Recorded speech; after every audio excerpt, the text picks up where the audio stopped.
Hello friends, welcome back to the many video guys and my YouTube channel guys. Today friend we are going to talk about guys how can we use guys flight mode in our Infinix phone device. Means guys aeroplane mode setting guys you want to enable in your phone. So how can you enable it? Today friends I will show you. I will tell you guys. So before starting video friends, first of all go and subscribe the channel, click the bell icon, like the video friends. Now let's see how can we enable guys Infinix phone aeroplane mode and how can we use it. So open your phone setting guys. After on phone setting guys you can see this type of setting. So I will click on guys here search bar here guys aeroplane mode to enable. So as you can see I will search here guys aeroplane mode, tap here. Once you can see aeroplane mode icon, so once you want to enable so you can enable. After enable guys your mobile network will off and the phone calls will off guys, you cannot contact with anyone.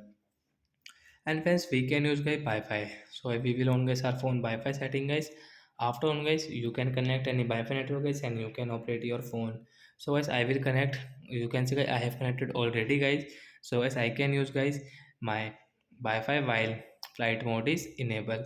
So like that guys we can use it and guys we can enable our aeroplane mode and guys we can use it. So that's it guys, thanks for watching the video guys. I hope friends you understood how to enable aeroplane mode and how to use it. Bye guys.